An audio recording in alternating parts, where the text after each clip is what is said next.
Hey guys, welcome back to my channel. And today I'll be talking about my 1 month experience in Berlin.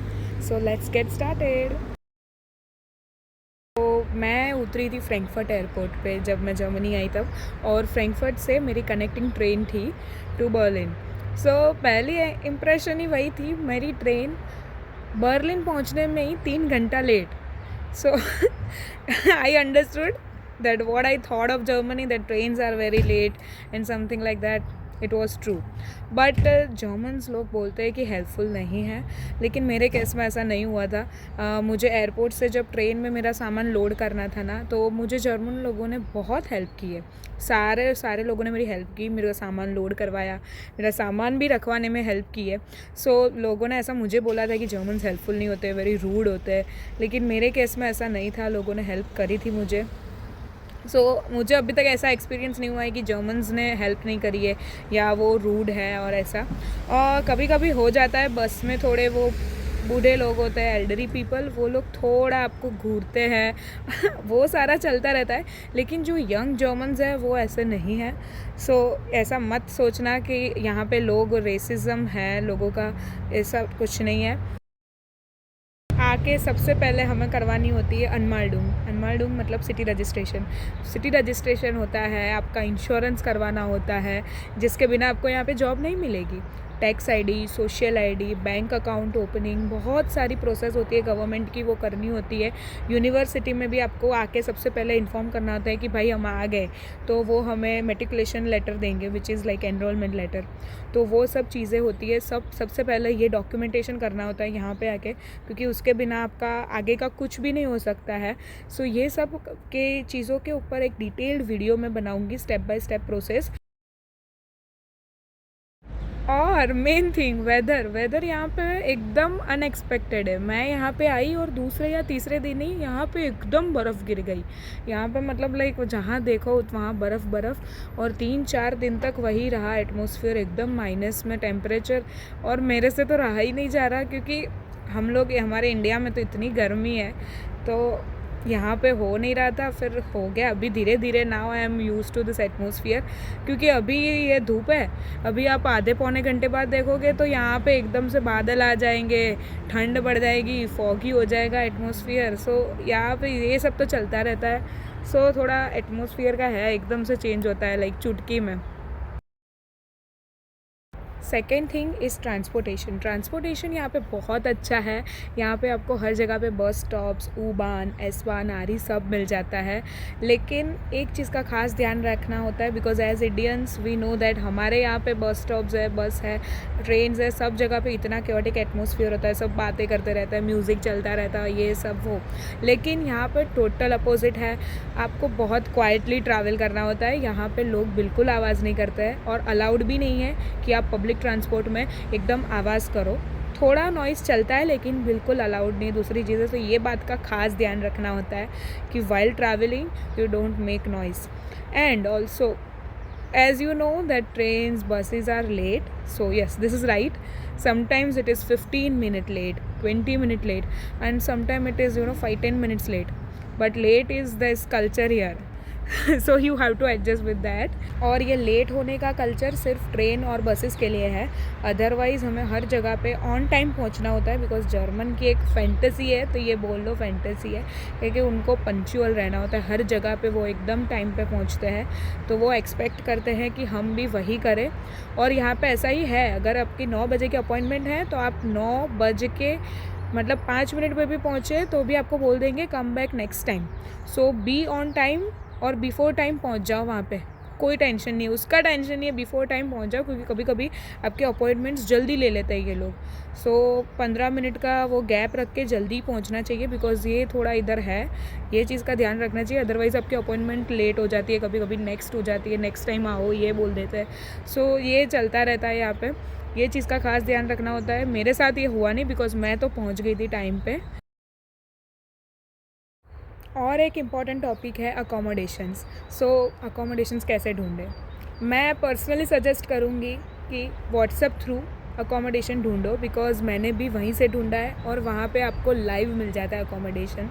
और अच्छा भी है, आप photos videos देख सकते हो, वीडियो कॉल कर सकते हो आपके ओनर को, या फिर जो पर्सन ने उसने ऐड रखी है वो आपको दिखा सकता है कि आपका अपार्टमेंट कैसे है, तो वो ऑप्शन सही रहता है। अदरवाइज़ आप वेबसाइट के थ्रू करते हो तो आपको लाइव देखने नहीं मिलता है। उन्होंने जो वीडियो और जो फ़ोटोज़ अपलोड किए वो देख के आपने पैसे ट्रांसफ़र कर दिए, लेकिन यहाँ आके पता चला कि ऐसा कुछ है ही नहीं। सो ये हो सकता है, दैट इज़ वाई मैंने तो व्हाट्सअप से ही किया है। व्हाट्सअप ग्रुप होते हैं, फेसबुक ग्रुप्स होते हैं, वहाँ पे ज्वाइन हो जाओ। बहुत सी ऐड आती है, दिन भर आता रहता है। आपको जो लगता है कि आपके बजट में है वो देखो, मिल जाती है। और दूसरा होता है कि आपका रेंट यहाँ पे बहुत मैटर करता है, इसीलिए इनिशियल डेज़ में आपको जितने कम रेंट में अपार्टमेंट मिले वो आपके लिए बहुत अच्छा होता है। बिकॉज़ राइट नाउ बर्लिन में एवरेज रेंट चल रहा है 450 euro, which is quite expensive for everyone, but what can we even do. Yes, now जिसके लिए हम यहाँ पे आए हैं, हमारी पढ़ाई, university life, it is very different from India. और हम बोल सकते हैं 360 डिग्री डिफरेंट, बिकॉज़ यहाँ का एजुकेशन सिस्टम ही पूरा डिफरेंट है इंडिया से। सो अच्छा भी है एक तरह से देखने जाए तो। मेरी यूनिवर्सिटी में ऐसा है कि 2 दिन पढ़ाई होती है, 2 दिन जाना है, लेक्चर अटेंड्स करना है, वो सब करना है। बाकी के 4 दिन यूनिवर्सिटी नहीं है, हमें असाइनमेंट्स दे देते हैं, हमें ये एक्टिविटी करने का दे देते हैं, बिकॉज़ यहाँ पे ये चलता है। जब बात आती है फ्रेंड्स बनाने की यहाँ पे यूनिवर्सिटी में, तो उसकी चिंता करने की ज़रूरत ही नहीं है, बिकॉज़ यहाँ पे आपको हर यूनिवर्सिटी में इंडियंस मिल जाएंगे। आपके क्लास में भी इंडियंस होंगे बहुत ज़्यादा, तो टेंशन लेने की ज़रूरत नहीं है, फ्रेंड्स मिल जाएंगे। अगर आपको नॉन इंडियन फ्रेंड्स बनाने हैं वो भी बन जाते हैं, बिकॉज़ हमारे क्लास में होते ही है, नहीं होते तो यूनिवर्सिटी में हो जाते हैं। बहुत सी चीज़ें हैं, आपको मिल जाते हैं, फिर घूमो फिरो ऐश करो, ऐसा ही सीन है यहाँ पे। और दूसरा कोई टेंशन नहीं, लेकिन यूनिवर्सिटी बहुत अच्छी होती है, कैफ़ेटेरिया होते हैं, अच्छे अच्छे बैठो पढ़ो। यहाँ पे पढ़ाई करने के लिए भी एक अलग होता है सेक्शन के, वहाँ पे आप ग्रुप स्टडीज़ कर सकते हो। बहुत सी चीज़ें ये लोग अवेलेबल करवाते हैं, एक्टिविटी रूम्स होते हैं, बहुत सारी डिफरेंट चीज़ें होती है। वो सब आपको मैं बाद में, जब मैं मेरी यूनिवर्सिटी टूर दूँगी तब वो आपको देखने मिलेगा मेरी यूनिवर्सिटी में। तब तक के लिए आपको वेट करना पड़ेगा। और इनका पढ़ाने का सिस्टम भी बहुत अलग होता है। प्रोजेक्टर पे वो पीपीटी में हमारे प्रोफेसर सब समझाते हैं और हमें नोट्स करना होता है। और यहाँ पे ऐसा है कि आपका सारा स्टडी मटेरियल है, आपका सब कुछ आता है, ऑनलाइन आता है। आपको एक ईमेल जनरेट करके देते हैं, वो सब हो जाता है। और पूरा ऑनलाइन प्लेटफॉर्म पे आपकी सारी पढ़ाई, आपका स्टडी मटेरियल, बुक्स, वो सब वहाँ पे ही हो जाती है। आपको वहीं से पढ़ना है। सो लैपटॉप इज़ मस्ट। यहाँ पे आओ तो लैपटॉप के बिना मत आना, अदरवाइज़ कुछ नहीं हो सकता है यहाँ पे। फिर आता है लैंग्वेज बैरियर। सो अगर आप बर्लिन आ रहे हो तो बर्लिन में इतना लैंग्वेज बैरियर आपको एक्सपीरियंस नहीं होगा, बिकॉज़ यहाँ पे बहुत सारे इंटरनेशनल स्टूडेंट्स हैं। लेकिन हाँ, या जब आप ग्रॉसरी शॉपिंग के लिए जाते हो या फिर कोई जर्मन अपॉइंटमेंट होती है, हमारे स्टोर्स पे जाते हैं, तो आपको लगेगा, बिकॉज़ वो सारे जर्मन्स हैं वहाँ पे, लेकिन वो बहुत फ्रेंडली होते हैं। मेरे साथ आज तक ऐसा नहीं हुआ कि लोगों ने मेरे को ऐसा बोला है कि you don't know anything about German और एनीथिंग। वो हेल्पफुल होते हैं, वो ट्राई करते हैं कि हम जो इंग्लिश बोल रहे हैं वो थोड़ा थोड़ा समझ पाए, और वो हमें भी समझाने का ट्राई करते हैं। जो वो बोल रहे हैं हमें समझ आ रहा है, उनकी टूटी फूटी इंग्लिश होती है थोड़ी थोड़ी, लेकिन हमें ट्राई करते हैं समझाने का, और हेल्पफुल है यहाँ पे। और मेरा लोकल्स के साथ एक्सपीरियंस बुरा नहीं रहा है अभी तक, सब अच्छे ही है, हेल्पफुल होते हैं। मैं जब पूछती हूँ किसी को कि यार कैसे रास्ता है, मुझे भी नहीं पता होता है कभी कभी, तो बहुत लोगों ने मेरी हेल्प करी है, सब हेल्पफुल है। इसका मतलब ये नहीं कि हमें जर्मन नहीं पढ़ना है, जर्मन हमें पढ़ना ही है। जर्मन के बिना यहाँ पे कुछ नहीं होगा। इनिशियल डेज़ में बात सही है कि आपको नहीं आता है, आपने चला लिया, लेकिन यहाँ आने के बाद आपको जर्मन पढ़ना शुरू करना चाहिए।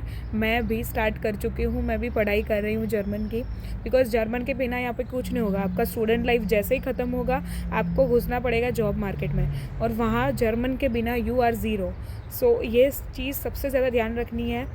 जर्मन का वो रिवीजन होना ही चाहिए, बिकॉज़ आप वैसे भी अगर आप बाहर जा रहे हो, आप सुन रहे हो, तो आपके कानों में जर्मन वर्ड्स पड़ेंगे तो सीख जाओगे, लेकिन कन्वर्सेशन होती है, वो सब इंटरव्यू देना होता है, तो उसमें तो जर्मन के अलावा कुछ नहीं होता है। तो वो चीज़ खास ध्यान रखनी है कि जर्मन सीखनी है यहाँ पे आके।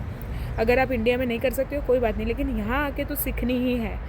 ऐसा मत सोचना कि चल जाएगा, आपका हिंदी से ही चल जाता है, कुछ नहीं चलता। इंग्लिश तो कंपलसरी ही है, लेकिन इंडियंस हैं यहाँ पे तो हिंदी भी चल जाता है कभी कभी। अब बात आती है बर्लिन कैसा है। बर्लिन तो मतलब एस्थेटिक से भरा पड़ा है ऐसा बोल सकते हो। और मेरे जैसे लोग जिनको फ़ोटोग्राफी बहुत पसंद है, व्लॉगिंग करना बहुत पसंद है, तो उनके लिए तो जर्मनी इज़ बेस्ट ऑप्शन है, स्पेशली बर्लिन। इधर घूमो तो आपको एस्थेटिक मिलेंगे, इधर घूमो तो भी एस्थेटिक, हर जगह पे एस्थेटिक मिल जाते हैं। आपका फ़ोटो कहीं पे भी ले लो सही आता है। यहाँ पे घूमने की भी बहुत अच्छी अच्छी जगह पे, लेक्स बहुत यहाँ पे बहुत ज़्यादा है, लेक्स यहाँ पे हैं। और कोई बहुत सारे म्यूज़ियम्स हैं घूमने के लिए, बहुत कुछ है घूमने के लिए, तो उसका तो कोई टेंशन नहीं। लेकिन ऑफकोर्स सब जगह पे फ़ीस होती है। सो अभी इनिशियल डेज़ में तो आप कहीं जा नहीं सकते, फ्री जगह पे चले जाते हैं, लेकिन आफ्टर सम टाइम हम जा सकते हो। लेकिन अभी समर आएगा यहाँ पे, तो समर में तो इतना मज़ा आता है। हाइकिंग पे जाते हैं जर्मन्स, हम सब भी जाते हैं, तो ये सब चीज़ों का मज़ा ही है। तो वो तो आप मेरे आगे के व्लॉग्स में देखोगे कि मैं कहाँ कहाँ घूमने जा रही हूँ। Stay tune for that. This was my 1 month experience in Berlin. मेरे ख्याल से ओवरऑल मेरा सारा एक्सपीरियंस बहुत अच्छा था। सारे लोग भी यहाँ पे बहुत अच्छे हैं, सब जगह भी बहुत अच्छी है, और थोड़ा थोड़ा तो घर की याद सबको आ ही जाती है, वो तो चलता रहता है। लेकिन आप यहाँ आके इतने रिस्पॉन्सिबल बन जाते हो, ये मैंने भी नहीं सोचा था। मैं इंडिया में इतनी इनरिस्पॉन्सिबल थी, ये थी वो थी, लेकिन यहाँ आके एकदम से वो बोलते हैं हिट होता है कि लाइफ इज़ चेंज नाउ। सो इतनी सारी रिस्पॉन्सिबिलिटी आ जाती है और आप कब मैच्योर बन जाते हो आपको ही रियलाइज़ नहीं होता है। यहाँ आके सब अपने आप करने लग जाते हो। मैंने तो मतलब एक्सपेक्ट नहीं किया था कि मेरे में भी इतने सारे चेंजेस आ जाते हैं, बिकॉज आपका जो ग्रोथ यहाँ आके होता है ना, लाइक इतना मतलब ऐसे हो जाता है आपका ग्रोथ। तो मेरे लिए तो ये बहुत अच्छा था, और सबका मेरे ख्याल से यही होता है कि यहाँ आके आपके ऊपर सारे अपनी खुद की भी रिस्पॉन्सिबिलिटी आ जाती है, सबकी आ जाती है, तो आप ऐसे ही बदल जाते हो, तो मैच्योर हो जाते हो एक तरह से, मैं तो यही बोलूँगी। So whether you are planning to move, please, I am telling you, just move. Take this decision because this is going to worth it. This is the end of the video. I hope you like the video and my information will help you out. And of course, like, share and subscribe my channel so that you can get updates about the upcoming videos. And see you in the next video. Ciao.